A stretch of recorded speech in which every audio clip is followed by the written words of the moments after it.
Well, I can see our panelists have joined, so we shall just start in a minute. Okay. Okay. Ladies and gentlemen, welcome to one of the most electrifying events of the year, the 9th episode of Zest Talks. This is your host, Shruti Singh. And I know it's been a while, but trust me, we have diligently worked behind the scenes to bring you a truly remarkable experience filled with excellence and consistency. So let's dig in right away. And for those who are new here, Zest Talks is the ultimate tech event platform where techies unite, ideas flourish, and innovation takes center stage. Now, I hope everyone can see a poll on their screen. Let me just present the poll. Just give me a second.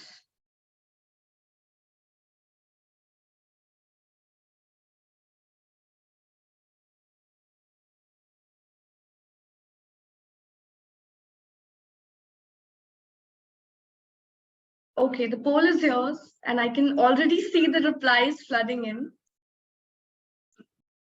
You know, it's truly incredible to witness the diverse and vibrant community that has come together for Zest Talks. Well, I'll just wait for 1 minute for people to fill in the poll.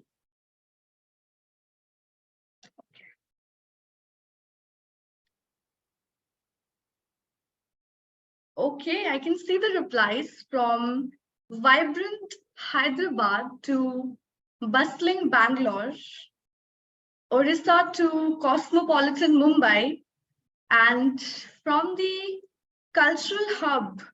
Any guesses for which place I'm talking about? It's Kolkata, of course, and to the tech-savvy city of Chennai, as per the replies rolling in. Okay, so we extend a very warm welcome to participants joining us from every corner of the country for Zest Talks. With an air of anticipation and exhilaration,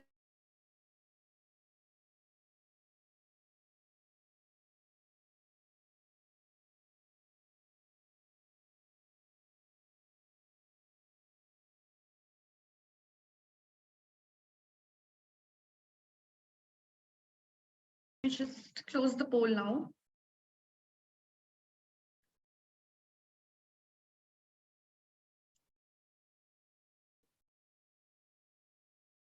So I'll be presenting the guidelines in a minute.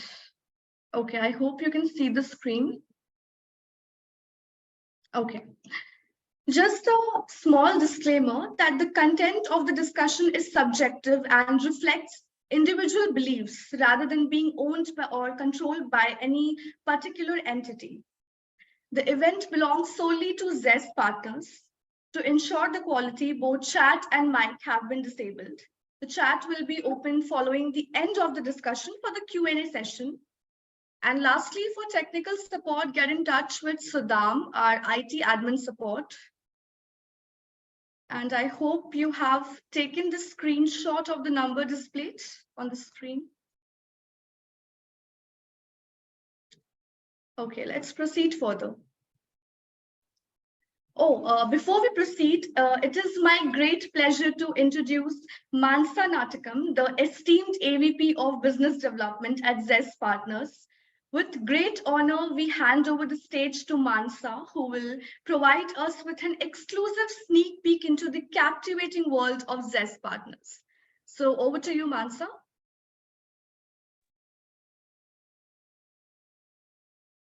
Thank you so much, Shruti. Greetings, esteemed audience. I hope you're all doing good. I'm Manasa, AVP Business Development, proudly representing Zest Partners from the illustrious Soin Group. And I'm truly honored to be part of this engaging discourse. Now, please allow me to unveil the essence of Zest Partners, an extraordinary force in the realm of impact hiring solutions. Redefining recruitment with an 18-year legacy, 800 plus satisfied customers, and a top-notch team of 500 plus experienced associates, filling over 300 plus leadership roles in 5 years. We are the preferred hiring partner for startups to Fortune 500 companies. Leveraging technology, artificial intelligence, and talent advisory services, we provide cost-effective solutions and expertise in strategic roles. At Zest Partners, we offer a range of services to meet diverse hiring needs. Zest Search focuses on leadership hiring and securing top talent for executive positions. Zest Pro is our ultimate recruitment process outsourcing solution, managing the recruitment process seamlessly here. Zest Talks is our innovative meetup platform, bringing together tech enthusiasts, experts, and hiring professionals to discuss trends and create connections. With our comprehensive suite of services, we are committed to revolutionizing the hiring landscape, delivering exceptional talent, and fostering connections that drive growth and success. At Zest Partners, our track record speaks for itself. With an impressive success rate of 85%, we have established ourselves as a trusted name in the industry. With a vast networking base of over 2 lakh professionals, we bring a wealth of experience and expertise to every hiring engagement. Our dedicated team of 500 plus talented professionals comprise the best individuals in the industry. With our proven track record and a team of top-notch professionals, we are well equipped to meet your hiring needs and drive your organization's success. As we transition to the next slide, allow us to share notable names of our esteemed clients where we have successfully filled critical leadership roles.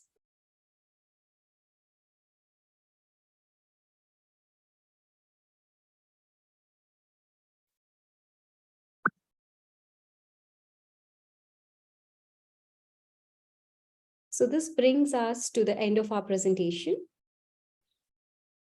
Thank you so much. Thank you immensely for having me today. If you have any further queries, please explore strategic hiring partnerships with us. Please don't hesitate to reach out to us, and all the details have been shared before. So have a great day. Thank you so much. Over to you, Shruti. Thanks a lot, Mansa. That was a really great presentation by you, very crisp. Okay, moving forward, today's topic is DevSecOps, implementing security in DevOps pipeline, where we delve into the fascinating realm of implementing security in DevOps pipelines, discovering the perfect synergy between development, operations, and security, where agility meets resilience and innovation meets protection. And now, finally, let us introduce our esteemed panelists for today's event. Let me present my screen. Okay. Presenting Mohit Kumar as he takes center stage with his unmatched process in DevSecOps, SRE, FinOps, and cloud computing. With an illustrious MSc IT from MGU and over a decade of experience, Mohit is the epitome of excellence in infrastructure design, automation, and team development. As the Assistant Director of DevSecOps at Zoomcar, Mohit has forged an extraordinary path leading some of the game-changing projects. He carries a profound mission to cultivate cybersecurity awareness and promote holistic well-being. Curious minds seeking inspiration and guidance will find a kindred spirit in Mohit as he warmly welcomes connection and embraces mentorship opportunities. So a very warm welcome to you, Mohit. Okay, now let's prepare to meet Vanshik Malhotra, the extraordinary CISO speaker and information security leader. With a wealth of experience and expertise in managing information security risk, Vanshik is a seasoned professional renowned for successfully mitigating cyber threats. Beyond his professional roles, Vanshik is a speaker sharing his knowledge at esteemed conferences such as Hacken, HackTech, and OWASP Seasides. When it comes to startups, his strategic guidance and tailored security strategies make him the go-to expert. With Vanshik's technical process, leadership acumen, and commitment to education, he is the perfect choice to drive your organization's cybersecurity initiatives to new heights. A very warm welcome to you, Vanshit. Next, introducing Nishant Gupta, a remarkable head of cloud and DevSecOps with 16 years of experience in enterprise allocation. Nishant is a hands-on leader who has driven exceptional growth in companies' digital transformation journeys from 10x to 100x and even 1000x. With a remarkable track record of building high-performing teams from scratch and nurturing them into leaders, he has developed a boilerplate automation framework that seamlessly onboards workload without manual intervention. With expertise in cost optimization, cloud security, and implementing cutting-edge frameworks, Nishant is a trailblazer in building highly scalable and reliable platforms. Let us all give Nishant a very warm welcome. And now, lastly, it is with great pleasure that we introduce to you Sanjay Singh, our moderator for this event and unparalleled leader with over 2 decades of exemplary experience in the realms of DevOps, SRE, and InfoSec. With a proven track record of building high-performing and highly engaged teams, he is currently working as the head of DevSecOps at Games 24/7. His extensive expertise in DevOps, SRE, and InfoSec, combined with his remarkable ability to foresee industry trends, has consistently placed him at the forefront of the innovation. Moreover, Sanjay's affiliation as an alumnus of the prestigious Delhi University adds an extra layer of excellence to his already impressive repertoire. Get ready to be inspired by Sanjay Singh, a true visionary, thought leader, and the epitome of professional excellence. So before, that was all for the speakers, by the way. And before we pass the baton to our esteemed moderator, it's important to note that all your insightful questions will be addressed by our panelists during the post-discussion Q&A session. And we sincerely hope that you find great enjoyment in the upcoming talk. And now, without any further ado, I invite Sanjay Singh to take the stage and lead us on this enlightening journey. Over to you, Sanjay. Thank you, Shruti. First of all, it gives me immense pleasure to talk to so many eminent panelists who are industry veterans, right? And on the topic that we are going to discuss about. So the topic that we have today is what is DevSecOps and how do we implement the security in the pipeline, right? And that's when we think about having the DevSec and Ops, right? I mean, all combined together. Now, a little bit of context on why DevSecOps. I think just about until a couple of years ago, we used to talk about DevOps. Prior to that, it used to be operations or application operations, system administration. So this role itself has evolved over a period, right? Again, with the demand in the industry and the need of the hour, I think this role has transformed from what it used to be 10 years, 15 years ago, like system admin or application operations, to DevOps and now the DevSecOps. Why DevSecOps? Because I think now in last few years, we have started talking a lot about security, right? And security is built in, right? Now, I'm still not very clear why sec come in between, right? After dev and before ops. But in my opinion, I think the security is the first thing, right? First thing that you think about. And in the current situation, I think the security becomes extremely important because if you do not plan for your security in the beginning, then by the time you realize that, hey, okay, I didn't think about security, maybe it is too late, right? And maybe the repercussions of that is extremely high. So with that, I want to start with the panel discussions, right? And as Shruti mentioned, we have 3 speakers, including me. We are 4. So let me start with Mohit, the first question, right, on the security first mindset. So in your opinion, Mohit, in any organization, and by the way, whatever all 4 of us are going to talk about here, these are all our individual thoughts, nothing related to what we do day to day, the company where we work for, but these are all individual thoughts that we have. Just wanted to add that disclaimer. So Mohit, the first question to you, in your opinion, what's the number 1 step for any organization to think about, hey, the security comes first? right? Because in my opinion, it's a mindset shift, right? It's not that you just rename the team as from DevOps to DevSecOps and you start seeing the action from tomorrow. But to me, it is, you have to start from some step. So in your opinion, what's the number one thing any organization should think about? Mohit, you're on mute. Yeah, sure, Sanjay. So first of all, thank you so much for giving me this opportunity to speak here. And quick things about me. My name is Mohit. I'm incredibly passionate about the technology and how it affects the people. I'm a SRE, DevSecOps, and the cloud enthusiast who appreciate the value of agility. I've been at the multiple position in the range of the different sectors, travel, data center, and e-commerce.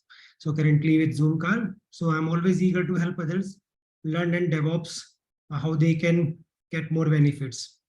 So the question what you mentioned, but before that you said the highlight, what's the need of that, right? Yes, once the requirements come, so we started working on that. Okay, yes, it has to be adopted now.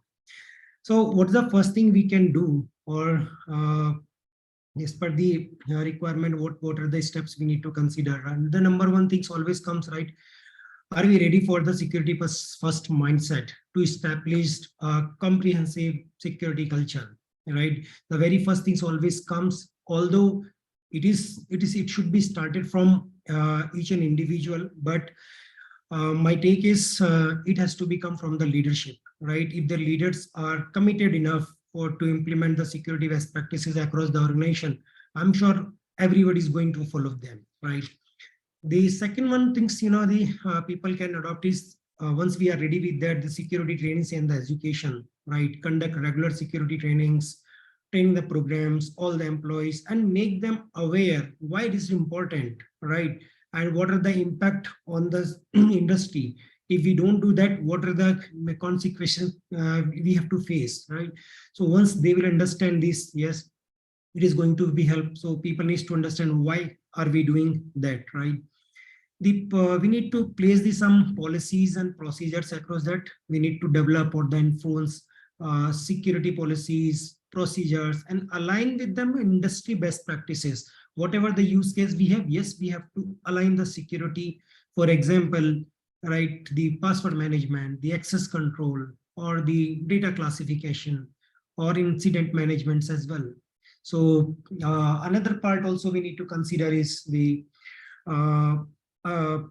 security things got implemented, but how we can make it sure, yes, we are up to the mark or not. So we need to do something, the risk assessment regularly, and we need to prioritize the investment into that, right? And we need to assess continuously and then get some data collected. Okay, what is the strength or where we are on the security side, right? Security awareness campaign also can be planned. And if we should open for the culture, we should open for the teams so that they can come, they can take the another step ahead and try to penetrate the system or to penetrate the security practices inside the organization. And we must reward them, right? Or we give some rewards, on the social media or something. So I feel the mindset is really important, right? And these are the steps we need to follow. And I believe, yes, it is going to help to adopt the security mindset, security first mindset across the organization. Thank you, Mohit. No, that was really, really insightful. So Nishant, if I can come to you, something very related, right? I mean, Mohit talked about the benefits, or what does it take to even go to that with the mindset that security is first. Security is more like built in. Now, can you talk about what are the advantages of having that security first mindset? Now, if we do not have the security first mindset, what happens? So basically, if you can first talk about the advantages of having the security mindset, and maybe related question. I mean, as I mentioned, I don't know why we write DevSecOps. Why not SecDevOps? Okay. Thanks, Sanjay, for asking that question, and thanks, Mohit, for briefing about the security mindset. So, Sanjay, I mean, it's a very true that we should have written SecDevOps or maybe like compliance DevOps, something like that. But the idea is, I mean, for example, I'm does not matter which industry do I belong to, whether I belong to e-commerce, fintech, edtech, the data is very important. The thing which I'm building, the product I'm building, it's very important, right? So basically, the point is I build something, I release it to the end users. And as soon as the end user starts using it, right, then they feel, okay, this has some security issues. People are trying to attack me, hijack me if I'm getting popular, or there are a number of bugs. Maybe I have not used the right technology. So the idea is I need to revamp all my tech stack, maybe at some point of time, if I do not think from the security perspective or from the security mindset. So the idea is to always know, like, I mean, the cost of fixing a bug in production is always higher than fixing it at the earlier stages. So the advantage of having a security mindset is, like, I end up releasing a stable code into the market. I end up releasing a secure product into the market. So the idea is, I mean, there are a lot of advantages, I would say, with having a secured mindset, but the idea is companies pay fine, a lot of fine. For example, a fintech company pays a lot of fine if their data gets leaked, or maybe like telecom company pays fine if there is some problem with the user's data. How are you maintaining it? How are you storing it? How are you encrypting it? What measures you are taking? Where are you storing your vaults? Where are you keeping your secrets? Which tech stack, like GitHub, right? I mean, so basically make sure that you're not storing your secrets into the GitHub. You're not using any third-party jar which is vulnerable into your code. So basically the idea is lots of advantages, I would say. I mean, you need to have a secure mindset if you want to build any product in terms of the software. Thank you, Nishant. Thanks for all the great insights. Next, if I can come to Vanshit, this is about, again, there is another jargon that why don't we have shift left approach in the pipeline, right? And first of all, what practice do you follow to actually implement the shift left approach, in the pipeline, basically? And how does it impact the developer productivity? Because typically, the moment you talk about that, hey, we need to have secure code, we need to have security built in, a lot of people have a myth in their mind that with security, you are going to slow me down, right? So how do you ensure that, with security built in, we are not impacting the developer productivity? At the same time, whatever pace that they want to run, we are not impacting that. So Vanshit, if you can share some thoughts from your side. Sure, Sanjay. Thank you for that question. And I think that's one of the questions that have been very forwardly put up in a lot of organizations. Security is always considered as a blocker for releases. Although the whole idea of having a security team built in your organization is to make them enablers and not blockers. So that is the ideal mindset that any security team should have. Now, coming to your question, the DevSecOps is an entire process or an effort to have security by default. And this can easily be done in 3 basic steps. First is that you integrate security via tools. The next is to create security as code culture. Okay, that's the most important step. And then is the promotion of cross-skilling, because the devs are empowered to make releases very quickly, right? But in case of DevOps, the whole ideology that it comes with is to have multiple releases in a day or a week, right? Now, very optimistically, the conventional security approaches that we have are basically the approaches which is, for example, a pen test at the end of the release cycle. Now, that is not going to help with DevOps and the multiple releases that we have, right? So the security does not have to be like a last step of the DevOps pipeline. It has to be the integrated in the pipeline itself, right? This also helps you to reduce the cost of security. Now, coming to the first part of your question, to enable them to have multiple releases and not making security a blocker, and what approaches can be used here. So the first and the very, the one approach that is not that much discussed in a lot of forums and not followed in a lot of organizations is called threat modeling. Okay, until we have the right approach from the very beginning. I mean, you can have IDE plugins that ensure that the developer is not adding any insecure code, but a threat model has to be done. Now, threat modeling is to ensure that you actively look at all the potential in-app risks. And the output is very simple. It's the network diagram, it's the architecture diagrams, it's the security requirements, and the list of threats and vulnerabilities. So it's more of a proactive approach of finding bugs even before an idea has even started to be in the part of the code. And absolutely, I think like one of the co-panelists also mentioned, once you commit a secret into GitHub or a code repo, then it stays there. Even if you until you change that secret, it's still going to live there because it's a version control system. So a pre-commit check is definitely required to scan for secrets to ensure there are no hard-coded passwords, no unencrypted secret data, no secrets in the source and in the code history. So all those things can be used here. And coming to the next phases, to the vulnerability scanning, a proper SAST, DAST, and tools have to be implemented. But never to forget about the software composite analysis, or the SCA. It's not regularly put up as important as to SAST and DAST. But as per my understanding, SCA can help you to control a lot of supply chain attacks. Your developers generally use a lot of open source libraries. Even the container images, the Docker images that they build on, are generally from the open Docker repository, which might have a lot of security issues. So if you have the right SCA done, then it also helps you. And for SAST and DAST, once it's done, then the next step is to have because most of the organizations are on containers now, right? So we need to have a right container security and container vulnerability scanning before you deploy it to prod. And that has to happen to ensure there are no outdated libraries, there are no insecure containers, right? There are no misconfigurations in them. And at the same time, this entire pipeline, so this was about the security in the pipeline. The entire pipeline itself has to be a code itself, because we are also talking about security of the pipeline. So that entire approach ensures that you have an end-to-end security in the pipeline, and all the deployments are very stable, and they're actually very secure at the same time. So that's one of the approaches that a person can take to implement a step-by-step DevSecOps approach. Any thoughts on the velocity? As I said, a lot of people feel that the moment you introduce security, it is going to slow me down.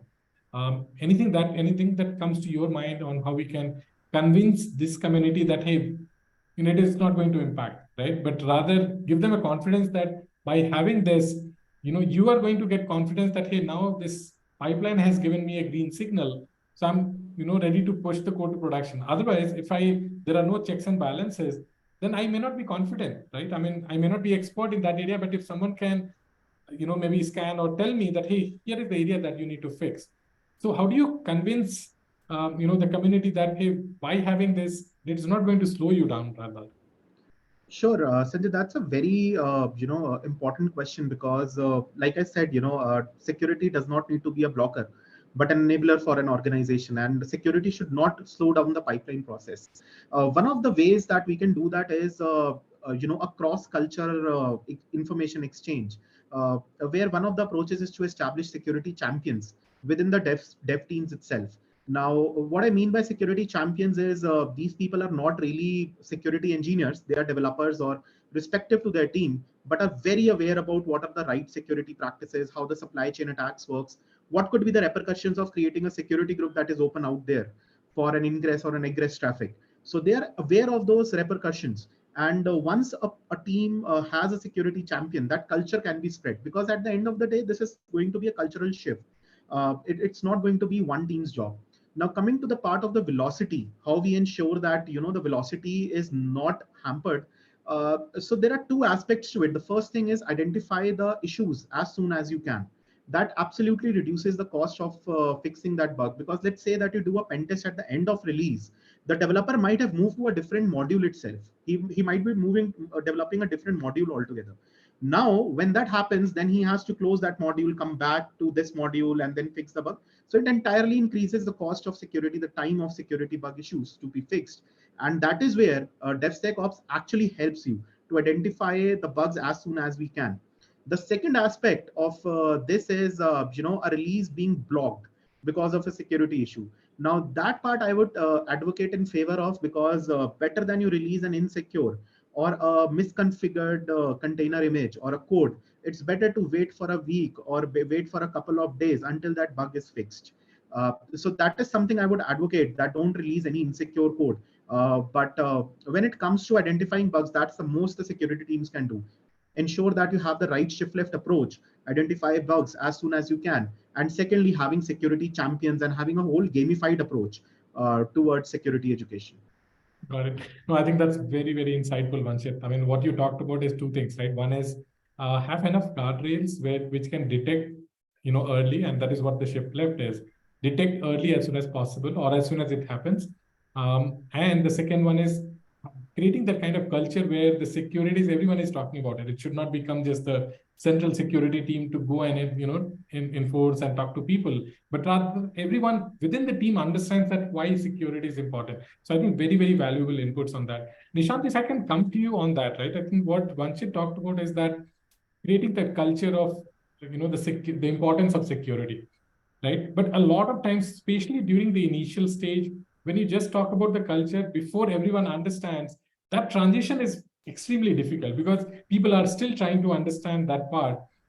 My question to you is, how do you enforce that no matter what, right? I mean, for example, Vanshit talked about that ID plugins are available. But again, these are all warnings, right? As a developer, while the ID plugin gives you that, hey, whatever code that you wrote, it has security flaws, right? And you need to fix it. As a developer, I can still ignore it. Now, tool will not enforce me that, hey, until you fix, I'm not going to allow you to type the next word, right? Similarly, there are, again, pre-hooks, commit pre-hooks available, which can give you the warning that, hey, there are some security flaws in the system, in your code, and that you need to fix it. But again, as a developer, you can ignore that as well. Now, my question to you is, how do you, as security champions, right, or as the what's the right term I'm trying to figure out for the DevSecOps people? It's the custodian of the setup, right? Custodian of infrastructure, custodian of code. How do you enforce that any developer is not by mistake or knowingly pushing any code to production which has security loopholes? Sure, Sanjay. So basically, I would like to answer the first thing first. That is like, how will you build this kind of culture? How will you enforce security into the CI/CD pipeline? So I remember like we started this DevSecOps or DevOps journey somewhere in 2015 for one of the company, and then it was like 360-degree opposite mindset. So basically, it was like something like, no, we cannot do DevOps. It will like lower our productivity. We cannot think about the security. Yes, I mean, those kind of challenges we faced in our earlier things, right? But then what we did, like, how did we plan? We built a team of people who were actually enthusiastic into learning new technologies. And then we buy the time from the management. Okay, this feature is going to take some time, but yes, we will show you the actual value of the product which we are building. So basically, we gain their high SLT confidence, we get them into the confidence, and then slowly and slowly we try to implement those stuff. So basically, what we did, we implemented the static code analysis tool, where it tells you like your code coverage should be, for example, you can put a quality gate check. If your code coverage is less than 80%, then your build is failed. Or for example, you have these security issues identified. If you don't fix those security issues, then your build will fail. You are building a Docker image, container image, then you can again put a check. Okay, my image is not scanned. I mean, my image is not showing me 100% green scan. So I can again fail my build. Also, my SAST is failing, my DAST is failing. Also integrating the OWASP top 10 security checks into my CI/CD pipeline. For example, my UAT environment is prepared. As soon as I prepare my UAT environment, then those tests are already integrated, which are running with each and every commit. And they fail the build if any of the test case fails. So the idea is, I mean, you are actually taking care of everything into the CI/CD pipeline in such a way, at every step you are measuring something. And if it fails, then you are failing the build. Also, for example, like after completing your OWASP top 10, your SAS, DAST, you are scanning third-party jars, third-party libraries. Now, for example, you want to go for a production release, you do a VAPT testing, you do other types of security testing. Then again, like a DDoS attack, you want to test, right? So again, like we keep some timelines for the security team to test out those things before we actually go into a production. And if there is any failure, they are part of our CI/CD pipeline. We ask them to automate their stuff, which they do on a regular basis, so that it becomes critically integrated as a part of pipeline. And with every step, we have a check mark. this is passed, then only you can go to the next step. For example, your dev environment is stable, then you can go and deploy to the UAT environment automatically. Then your UAT environment, you have run your functional, non-functional test cases. Now the OWASP top 10 security package, then only you can think about the production deployment, but with these additional things. So, and then, I mean, it's a complete mindset change. I mean, culture needs to be changed. More people needs to aware about the things. So basically, once you release one MVP or one product into this way, then people actually understand the advantage of this, and then they get more confidence about you. Like, okay, now I'm building a secure product and I'm releasing a secure product. Thank you, Nishant. So far we talked about the culture, right? I mean, the security first, the thought process. We also talked about how do we have the shift left approach where the security is built in the pipeline, right? And also convince the dev community and within the organization that, hey, this is not a blocker, but rather we are helping you push the safe and secure code into production. Now, changing gears, right? And in today's world, everything is code, right? We have started talking about for a while now that infrastructure is also a code. And if you see, infrastructure is primarily DevSecOps team's responsibility, right? As DevOps, we own the delivery of the infrastructure. We own the safeguarding of the infrastructure. We ensure that, hey, our uptime availability is always, best in the industry and things like that. Now, when you talk about the infrastructure as code, right? There also we can think about having some kind of pipeline, right? So how do we, and Mohit, this is to you. If you can talk about how, as infrastructure as code, how do we ensure as DevOps team that we are accidentally not pushing any vulnerabilities, any issues in the infrastructure code to create the infrastructure as such? Yeah, sure, Sanjay. So you rightly mentioned here. So everything is a code nowadays, right? So I always think if we are talking about the infrastructure as code, just add the security over there, right? Implement security as a code, right? So it definitely incorporate security control and the configuration directly into the IOC, IAC template or whatever the configuration we are going to make. Even some customization through the script or any configuration management, definitely it has to be implemented over there, right? So it will definitely, give us more insights. Okay, what we need to control, what we should not control. For example, what kind of the services we should launch into the public network or what should be in the private network along with that, right? So we need to adopt one more layer here. We need to keep every possible code or the infrastructure as code into some subversion controlling system, right? Or like the GitHub or something, right? We need to regularly monitor. If someone is making some changes, yes, it has to go through the certain checks. Someone has to validate it, yes. So there is a lesser, the possibility, it won't affect anything, right? But I also believe another part is we are human. If possible, we can make a mistake, but with the help of the automation, we can reduce the risk at some extent, right? So the another concept also came into the picture, right? That the policy as a code, right? The policy as a code, again, it will enable us to restrict the code should not be, or the services should not be accessible until unless it's not required. For example, SSL kind of things, right? Though we can restrict this particular load balancer has to listen over the 443 port. That's it, right? And yeah, we need to conduct the reviews, whatever or we need to keep everything documented as a centralized, whatever the changes we are making, we need to regularly review them and always recommend from the security best practices as well, right? Before deploying, we have to get verified, keep it into the document, and then we execute the code to the system.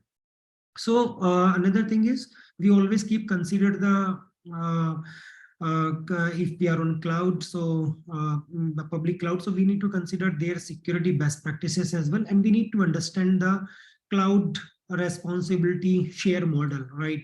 The share model is something the cloud is responsible for XYZ things, and the customer are responsible for the on the top of that, right? So we should not club them. We should understand that yes, each individual has the specific responsibility, right? The cloud is not going to help us out if we open unnecessary top for the world, right?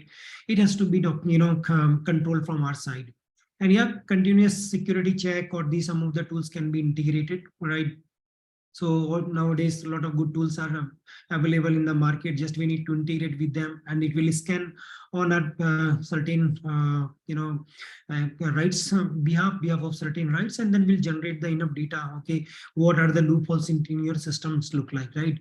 So that is something can be done. And if we feel something is suspicious, or the tool is reporting to us, we need to take the immediate action, right? It should be considered as a production downtime, right? If we are keeping security aside, okay, no, we will take it tomorrow. No, it should not be the right way to do that. Otherwise, we are just few steps far.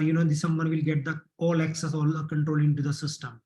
So another part is also, if we can write the process somewhere, might be the CI/CD process. Okay, someone is writing, go through that, integrate the tool, scan it, generate the report, and then give the final approval and go ahead, right? The last one I would say here is the documentation part. Yeah, we need to continue documenting everything. So might be the near future, we need to go deep dive. So it will be really easier for us. For example, certain also suggest, okay, we should have something, the 180 days of the readout logs, right? Are we keeping them? How we can retrieve them, right? What are the action item we need to take when any outage or the security incidents happen, right? So I believe by following some of the practices as per our business use cases or the tech business use cases, we should adopt the required practices and then ensure the code is always, the infrastructure is always secure enough. Thank you, Mohit. No, I think that was really insightful. I think you talked about several stuff, but something that I picked up, which is policy as code, right?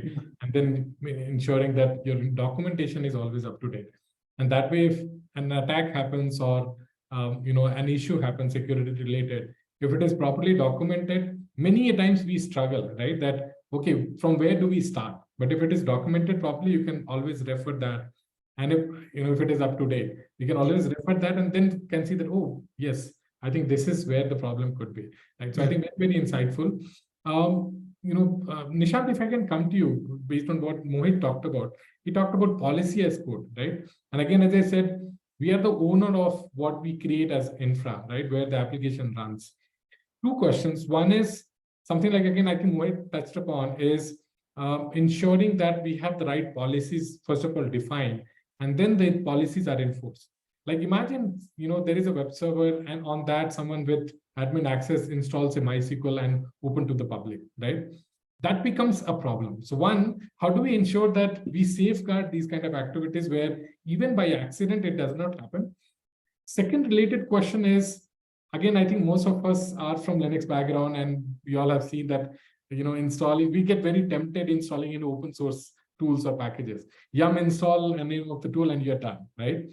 Now, there is, of course, a regular challenge of one, how do we keep the open source tools and packages always up to date and free from any vulnerabilities or security issues? So if you can touch upon on these two items on, first, as I said, how do we enforce that the policies are not violated? Second, all the open source tools or, any technologies that we have installed is always up to date and free from vulnerabilities. Sure, Sanjay. Thanks a lot for asking that question. It is very insightful, and I think Mohit touched a lot of points. So as Mohit mentioned, that everything is code. So for example, infrastructure as a code. So now, for example, if I use any tool to build my infrastructure as a code, doesn't matter, right? The idea is I put a test in place. So the idea is if I'm creating a VPC, now VPC is a standard 3-tier architecture VPC. I have the public subnets, I have the private subnets, I have the intra subnets.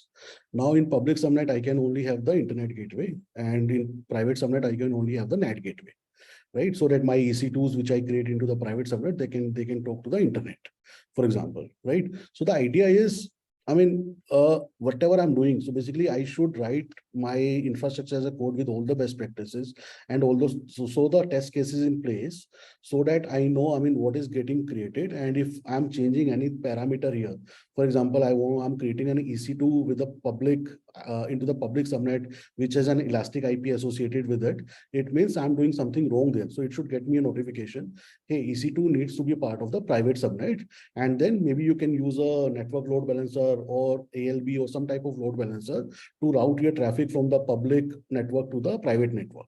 And if I'm creating for example, database or cache.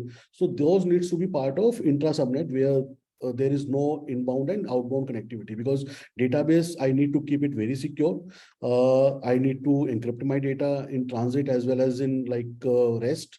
So, and I need to maybe use KMS keys if I'm using AWS or some other mechanism, Vault, if I'm using those mechanisms. But the idea is I need to put check marks for writing all my infrastructure as a code.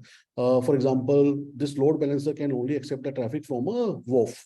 And maybe I'm using any WOF, like I'm using Imperva, Cloudflare, or Akamai, Orca, any type of WOF, I use it, right? So the idea is I need to build my infrastructure in a right way and need to put all the security check marks at every point so that it helps me to make sure that I'm building the right code. I'm building the right infrastructure code. Also, for example, like I need to open a SSH access. So how would I open it? Maybe I need to create a jump host, and then I cannot share the PAM file with each and everyone. So maybe I need to add his public SSH keys to the jump host, and then once that person comes to the jump host, then using his public keys, he can go and log into some server, EC2 server, or maybe like a VM machine. So the whole idea is, how will you build your infrastructure? You should have check marks for each and everything. Also, you can run the scan continuously to figure it out what has gone wrong. So basically, there are a lot of tools available into the market who does a security scan for you, and you can figure it out. Okay, these are the critical bugs, these are the severe bugs, these are the low and medium bugs which I need to fix with time to time. Second is, like, as you mentioned, like we are from the Linux backgrounds, and then anyone can run that command. So basically the idea is, if I'm running my application into a box, I should not run it as a root user. I should always run as a non-root user. And the way I read the secrets for that application, maybe root user should start some a service before I actually start my application and make those secrets available into my environment so that my application can use those secrets to do my task. For example, my application is connecting to a database and I need to get the username and password of the database to connect to a database. Now, the idea is, first I need to whitelist only that code IP or the EC2 IP into my RDS security group. And also I need to make sure that I have the proper connectivity, and then only this particular port can connect to my database. So all those things I need to take consider, like I need to build it into a isolated way using namespaces, or maybe I need to run my application as a non-root user where the secrets are available to me only during the runtime, so that no one has access to those secrets. Maybe I'm running as a sidecar pod to read those secrets from some other vault or something like that. I should do it. No, I think that's very, very insightful. I think what I again picked up from what you mentioned about is that deny everything, allow only what is needed, right? Yeah. So that's nothing but the whitelisting approach where everything is by default blocked and you allow only, and that way you know what you have allowed basically. So even if someone accidentally installs a MySQL on web server, by default, the web server is listening only on maybe port 443 or port 80, not 3306, right? So I think that's very, very important and critical point. Next question is about, again, we'll talk a lot about IoT, right? I mean, today, you pick up any device, right? Even camera install in your home, that's nothing but IoT, right? Now, how do we apply the DevSecOps mindset there for the IoT devices? What's your thought, Nishan? So I think it's very critical to put a DevSecOps pipeline for the IoT devices, because the usage of IoT devices are increasing huge. I mean, these days. I remember when I was working for a robotics company in Denmark. So basically we were integrating the actual physical robots with the cloud system. And there was a scenario where, I mean, it was really become very difficult to take care of the security perspective, because each robot has its own identity, each robot has its own NOC, its own Wi-Fi card, and then maybe they are onto the same router. We need to take care. I mean, they're not using the same router, CIDR range. So those kind of things, I mean, we need to take care so that we know, I mean, how to integrate or how to control security in terms of those. Because if any of your system gets hacked, for example, like I'm in a room where the camera is there, and if somebody comes and hack my camera, it means he can take my video, he can take my audio, he can do anything with my feed, right?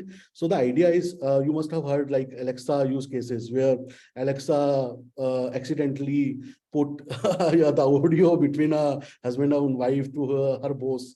So the idea is, how will you make sure that you are getting listened, but you are taking control, but in a right way. So the idea is, we need to implement the security in a right way. For example, you only whitelist that particular router address, define your network topology in a way so that it can only communicate to your system, whichever you want to allow to. That is one, where basically it will go at the very network layer. Second is at the firewall level, at the security groups level, you only allow what is needed.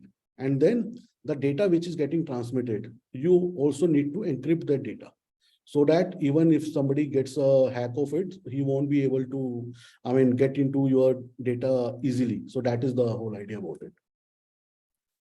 Thank you, Nishant. One last question, again, very interesting one, right? ChatGPT or generative AI, right? I think everyone is talking about today, right? And by the way, maybe Vanchit, you can start with, and others can chime in as well. When it comes to ChatGPT or say generative AI, two things that come to my mind. One is, a lot of times as a developer, people are maybe taking help of ChatGPT just to generate a piece of code, right? And without thinking too much, just copy pasting in their, application code. And that may have some security loopholes, right? Because again, one, you're just copy pasting from the internet, right? Second, you do not know what kind of impact that it can have, not just on the security, but even performance, right? So first question is, how do we ensure that any copy paste from ChatGPT code, we as DevOps, guardian of the infrastructure and the code, ensure that two things are not compromised. One is the security is not compromised. At the same time, the performance is not compromised. Vanchit, over to you. Sure, Sanjay. That's a pretty interesting question that you have put forward. Thanks for that. So, believe it or not, I believe developers are already using ChatGPT. Accept it or not. So, the element of concern with ChatGPT is twofold. The one is the concern of getting the secret leak, and second is having an insecure code written by the developer and pushed to production. Sorry. So at the time of Copilot, there was also a chatter that it's going to steal all the software engineer jobs and everything, and now enter ChatGPT and AI and the code is being written. The challenge that I feel is, for example, a developer starts writing sends a description of a code on ChatGPT. Now what happens is, when you send that description, ChatGPT creates the code, and this code is unsecure, and you have nobody to warn you about that code. Like for example, on Stack Overflow, you still have a community of developers that will warn you. But in case of ChatGPT, even that is not there. The other risk is of leaking the secrets to the code. Like ChatGPT already gives a disclaimer that we might use this, whatever inputs you share, we're going to use it for research purpose and everything. So that is not secure by any means. So the things that we can do is we can educate the developers. We can let them know the limitations of ChatGPT. Instead of banning them, let's say that developers can go ahead and use ChatGPT, but understand this code needs to be validated by them. For the insecure code written and what are the security checks we can impose, we can definitely have compliance checks before we deploy such code. So those compliance checks comes in and all the security scans can be done. So they should not be skipped. Then we have to identify we have to identify and secure the secrets. To prevent the sensitive information being linked to ChatGPT, it is also important that the secrets are not leaked into these chats, and this involves scanning the repositories, the network secrets, and centralizing the secrets manager, and enforcing a strict access control and rotation policy. By doing so, even if your secret gets leaked to ChatGPT, if you have a rotation, you still end up saving yourself at some point of time. Although I don't advocate it, but still, rotation is one of the key security mechanisms that can come in. And I think there is no harm in that. I mean, we should embrace it. ChatGPT and AI is here to stay. They're definitely going to revolutionize the world we see around us. So at some point of time, there are going to be solutions which can help you to create security of code using AI. But as of now, I don't think that ChatGPT should be anywhere dependent on any of the developers. So developers should definitely refrain from it. Yeah, my take on security, and thanks for all the insights, Manchit. My take on security is like security is something you do not ask people, right? I mean, I think we talked a lot about building that culture. I know it goes a long way, but I think unless you have some kind of guardrails, right? Like, for example, when you go to the airport security do not ask you, hey, can you please scan your bag? They tell you that, hey, get your bag scanned. So I think the security goes that way. I mean, one is zero trust. You don't trust anyone. Even if someone tells you that, hey, don't worry, I have written the very, very secure code and everything is so secure, you don't trust that. You make sure that it goes through the pipeline. So I think, in my opinion, even if it is ChatGPT produced code, if you make sure that that goes through the pipeline before it hits production, and you have enough guardrails within the pipeline to ensure that your pipeline is taking care of finding out any, the security vulnerabilities or issues before it goes to production. So I think, again, in my opinion, that's extremely important. Related to that, I think, again, the ChatGPT, and one more thing that we have seen is a lot of people, they blindly upload a lot of data and to get some answers and inputs from the ChatGPT. So Nishant, Mohit, Vanshit, anyone can chime in. What's your thought on how do we prevent that to happen? Because, as I said, mistakenly or accidentally, people may upload some of the very, very confidential information to ChatGPT, and ChatGPT may use it for some other purpose. How do we prevent that to happen? Because that's, again, not through the pipeline, right? Maybe I can take this question first. Sanjay, I mean, regarding the Chat GPT, how I look at that tool is it can help you to make your work faster, but it does not mean that it can do all of your work. So my point is, for example, if I have to generate the templates, right? So I can generate few templates using Chat GPT, but it does not mean that my code is production ready.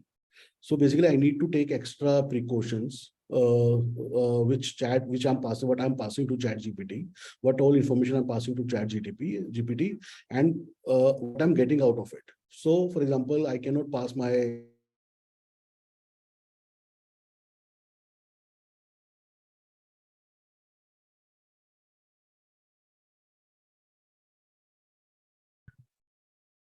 I can hear you now. Go ahead. Sorry. Okay. So yeah, so basically I was saying like we cannot pass any secret information to the Chat GPT tool because I don't know how Chat GPT can use it. So somebody passes their secrets to the Chat GPT to build their DevOps pipeline, and then they ended up breaking up everything.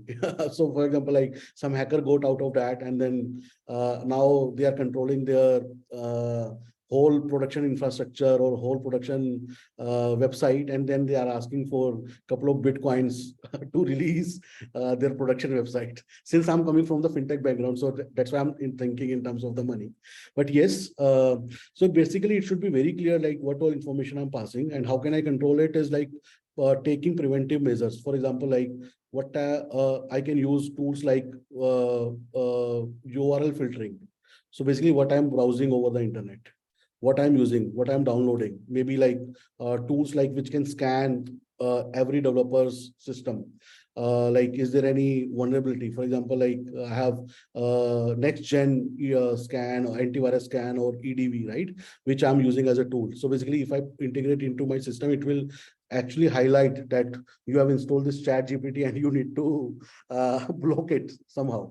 So the idea is using those kind of tools I need to prevent, like working in a company. It's good for a college student to try out the different things, but when you are working professionally in a company, you are more responsible for the data which you send out, or maybe you upload something to the any of like internet website. So the idea is you need to place all those tools into your system so that whatever you are filtering over the internet, whatever you are downloading, whatever you are running into your system, those things can get monitored, and then you can control all the systems in the right way.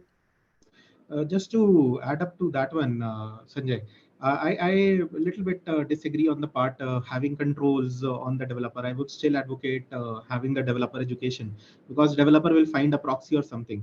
But one of the preventive approaches is called, having a role-based access to the AWS environment. Don't let your developers even use the secrets altogether. Like, for example, if they need to provide access to a certain resource, or they need to create a service account or something, use a role-based access entirely. There should be no secrets hard-coded or flowing in the entire Terraform templates or any of the coding that developer has to do. So that's one of the approaches. The other is some places you need database credentials for third-party integration and something. For that, something like a HashiCorp Vault, not an endorsement, but it comes in a community edition as well, along with the paid version. But HashiCorp Vault does a very good job in managing your database credentials. It again is a second layer of role-based access control that can be used. I mean, these mechanisms can really help to ensure that the secrets are altogether not used. It not only helps on the side of ChatGPT, but for the entire DevSecOps pipeline, it's a very good approach. And then comes the defense in depth. To even if the secret gets leaked, have a preventive mechanism at every different layer of your AWS infra or for any cloud infra you have. Yeah. Yeah. Thank you, Vanshit. So I think with that, we are running out of time. We want to give some time to our audience as well for any questions. But thank you everyone for all your insightful, insights. Over to you, Shruti. Hi, Sanjay. That was a really insightful discussion, and I would request you to please filter out the questions and ask the panelists. All right, so a bunch of questions, by the way. So the first question coming from Rajesh, from a security operations center perspective, what are the devices and logs that needs to be onboarded in SIEM or XDR to monitor? Another important thing is, what are the use cases that companies need to implement and monitor from DevSecOps perspective? So who wants to take it? Nishant, Vanshit, or Mohit? Yeah, maybe I can take it. So basically, like into the same integration, I should, for example, if I'm using hybrid cloud, so all the logs should go into that SIEM, so that I have a single dashboard where I can view all my logs, like what is happening to my system. Maybe I can enable, if I'm using AWS, I can enable guard duty, CloudTrail logs, which I can send to my SIEM or XDR to monitor. The use cases to implement and monitor from DevSecOps is like any activity which I'm doing onto my machine that needs to get monitored, and any data which I'm transferring that needs to get monitored. Logs needs to get monitored. We need to put the proper alerting into the system. So I think all things needs to be monitored from a DevSecOps perspective. But from a fintech perspective, I would say don't put the transaction logs there. I mean, just put the audit and the system logs. Don't end up putting the sensitive logs. Sure. The next question I see from someone called Pratyusha. What are the recommended strategy for managing secrets and credential in the DevOps pipelines securely? So I think Vanshit answered that question, that you use some of the tools available in the market to manage your secrets. The next question I see from someone called Sana. What are the future trends and advancements in DevSecOps that organizations should be aware and prepared for? Mohit, do you want to take that? Yeah. Future and advancements in DevSecOps? Yeah, exactly. So now let me talk about the few things about how we see the DevOps now, right? So it's parallel to the DevSecOps as well. Definitely, we are expecting the huge, bright future, and then on that perspective, a lot of other areas we need to improve, right? So if you see how the transition is happening from those days when we need to set up a server in the data center, they have the different level of the security, right? Even you cannot enter without any certain approvals or the permissions. But now we are on cloud, just we need to write down the certain lines of the code and the system is up. But what about that security, right? So, but on the top of that, we have other security controls available. So if we see the DevSecOps, so the future of the DevOps is basically now the platform engineering, and parallelly in the DevSecOps people want to contribute on the deeper level. Even I would say the deep infrastructure, API, or whatever you say, right? It's going to be work on that particular perspective. So, and yes, the DevSecOps primary responsibility to make sure how quickly they can detect the vulnerability or the threat into the system, right? Doesn't matter wherever it is, right? Either it is on when they are writing the code or they are running the code, right? So I feel whatever the tools and technology will come in later, right? Either it is in the current scenario, the cloud or the virtual machine, Kubernetes, or the what's they say, serverless technologies, right? Is going to be implemented everywhere. All right. Next question I see from Anonymous. I see a lot of DevOps developers pushback from the I see a lot of pushback from the developers when security tools are introduced in the software development lifecycle. How do we make the implementation adoption smooth? I think so. What we talked about is bringing that awareness, right? And that's nothing but the mindset shift, right? You need to talk a lot about it, why it is important, why it is critical to have the tools introduced and how it is going to help have the better code deployed to production, right? So I think it starts from security, and that is what we talked about. And then the next step is having enough tooling in place, enough skills within the company to make sure that, hey, everyone understands and there are guardrails available to protect that. Anyone wants to add here? Yeah. So another layer, how I communicated the same thing to my developer. Let's say today we find some vulnerability and they see you're slow downing the process, right? But think about it, right? When the production, service will rely on the production, and I will ask you to fix it out, right? You need to go back to the same code, same file, same configuration, and you need to redo all things, whatever you have been doing now.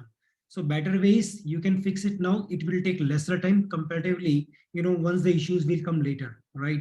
So just we need to make them comfortable to understand it. The time what you are giving as of now, it's lesser versus when you will, these things will be live and then you have to face this, you have to solve this again. So I think the similar mindset we can give them. It's about the agility, how we are trying to help them out. Got it. One very important question, and I don't think we talked about it.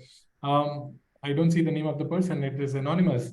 The question is, what are the DevSecOps use cases to be emphasized in case of digital transformation in HR domain? Very, very interesting, right? Again, HR also use a lot of tools, right? HRMS is a classic example. Now, the follow-up on that is where the data being simultaneously used in very, very sensitive manner, right? So what are our thoughts on, having the enough guardrails in the and DevSecOps within the HR domain? Who wants to chime in? I think HR deals with a lot of PII data at the same time with the HRMS systems. So absolutely, I mean, there should be a very strict focus on the PII and SPII security of the data. So data security comes in very important phase here as per me. And I think like certain and government of India is doing a great job on protecting the PII data for the customers for many companies. So yeah.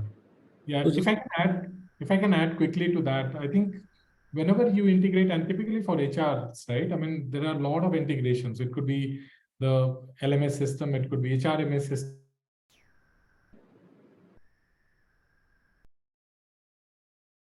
Outsource. You do not own these tools within the company.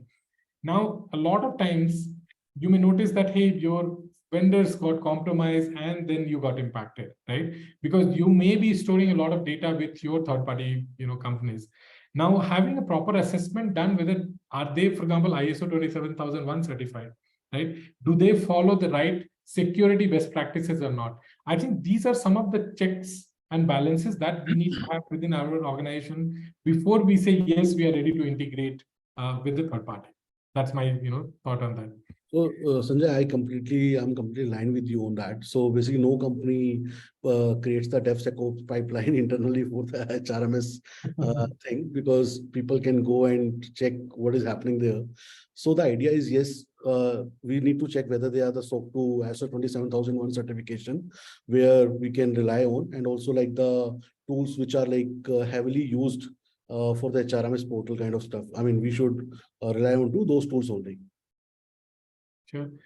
I think that's about it. We have pretty much covered almost everything. There were some questions related to tools, specific tools and questions around that. I've not picked that up because then, I mean, that way we are kind of indirectly saying we are endorsing that. The intention is not to endorse any tool. I mean, this is more like talking about any, the best practices, what we follow, what we feel is the right thing to do. So sorry about that, not picking questions related to any particular tools. I think, Sanjay, one guidance we can give to the people looking for the tools as a very good starting point, they can refer to a WASP DevSecOps guide. It has a lot of open source tool examples, and I think the market is open for any paid or commercial tools. People can automatically find it on internet or probably find it out through vendors. So WASP DevSecOps guide and maturity model are the two best places if you're starting a DevOps journey or looking out for what level you stand at and what kind of a tooling you should have. Like I find that documentation very helpful. So Sanjay, just to add to this point, so basically I just want to say that do not buy any tool just for the sake of buying that tool. Yep. So first you evaluate your use case. So what is my use case? Or what is my scalable level? So why do I need this particular tool? Why not the other tool? And what is the pricing? Because every buy I do, I add some cost to the company. And this time, I mean, you have to save a lot of cost so that you can invest into the innovation areas. So the idea is do not buy any tool just for the sake of buying, or maybe other people are also buying. This company has bought that tool. They have worked with you in the past. So the idea is first evaluate your use case, whether it is actually fitting into your bucket or not. And what it will bring, and evaluate it properly. I would say always compare it with 2-3 tools, other tools which are into the market, and then you decide, and then you go. Yep. I picked up one more question, which is, in my opinion, very, very interesting. The question has come from Misha Yadav. Talks about how can organizations ensure continuous monitoring and detection of security threats in the DevOps pipeline. The reason why I felt this is important is, see, a lot of times we feel that, hey, now I have the enough gating in the pipeline and things like that, and I can now relax and I don't need to worry about it, right? So the reason why I felt this is very important is, she mentioned about continuous monitoring and detection, extremely important, right? Because no matter what kind of methods or tools or monitoring and all that, or any technologies that you have applied, unless you have a way to continuously monitor and detect, you cannot say I'm done, right? Even after having all the tooling in place, there also you cannot say that, okay, now this tool helped me detect this and I fix it and now I can relax. Rather, how do we have a continuous monitoring and detection mindset that the moment a drift happens, the moment an issue happens, my tool is going to help me detect the issue, and that way I can apply the fix. So extremely important. But any thoughts from any of you? So basically, this is very important. The idea is you put an alarm as soon as you see any vulnerability into the system, and that works as a continuous monitoring. It's not like, I mean, you are monitored for a day and for today, and then tomorrow you are not going to monitor it. The idea is those kind of matrices which you have set up, the kind of thresholds, for example, you have set up, or maybe like the kind of issues. For example, you see any critical issue, then obviously an alarm is attached to that critical issue, and then you will be getting a call or SMS on your phone, and you have to address it immediately. So the idea is, yes, we have to put those matrices, those alarms, monitors into the system in place, so that we get the continuous monitoring, and which can actually detect the security threats or any type of threat those are making to the system. Yep. Just to add one quick point to this one is that monitoring is essentially as important as your DevSecOps pipeline, because no matter how many guardrails you set up or how many checks you put, until you are aware about what's happening, it does not make any sense to have entire process around it. And one of the ways to do it for infra vulnerabilities, your SAST and your DAST alerts would be to have a centralized vulnerability management system, which can have all the alerts coming to a single dashboard, and one of your DevSecOps resource using it as a BAU to go to office every day, open this dashboard and understand. Another very beautiful way of doing is that, like most organizations use Slack or some kind of an organization communication channel or pager duty kind of services, they can have alerts integrated there. The integration is very simple, and that is something which I personally recommend to do. The next come is your other monitoring solutions like Prometheus and everything, but that is at a very high maturity level as per my understanding. No, I liked your thoughts, Vanshit. I think, in my opinion, sending the alert via email or having that available on the dashboard, in my opinion, that's old school, right? Because imagine if an issue happens at 2 a.m., right?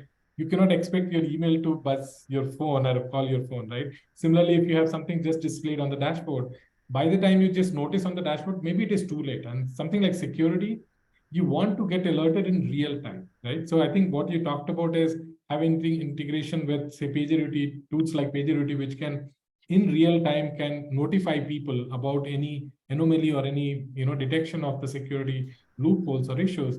I think in today's world, it is extremely, extremely important. So with that, I think we are coming to an end. Thank you all the panel members. Thanks for all the great insights that we have, all of you have shared. So Shruti, over to you for any closing thoughts. Thank you, Sanjay. And yes. Well, standing ovation for Sanjay and our exceptional panelists. This session has been nothing short of extraordinary, a true testament to the magic that unfolds when, I would say, brilliance converges. We are deeply privileged to have been part of this inspiring session, a memory that we shall cherish. And as we bid farewell for now, rest assured that we are already curating another reviving session packed with unparalleled insights. Remember to seize this opportunity to share your thoughts and experience through our distinctive feedback form in the comments. Until we meet next month, keep the flame of curiosity burning bright. This is Shruti Singh signing off. Have a great weekend ahead. Thank you, everyone. Thank you so much for joining. Bye-bye. Thank you so much. Thank you, Nishant. Thank you, Vanshit. Bye-bye. Thanks, Mohit. Thanks, Sanjay. Thanks to all the audience for the great and wonderful questions as well. Thank you. Thanks to the Thanks, audience. God. Indeed. Thanks, everyone. Bye-bye. Thank you. Have a nice day. Bye-bye.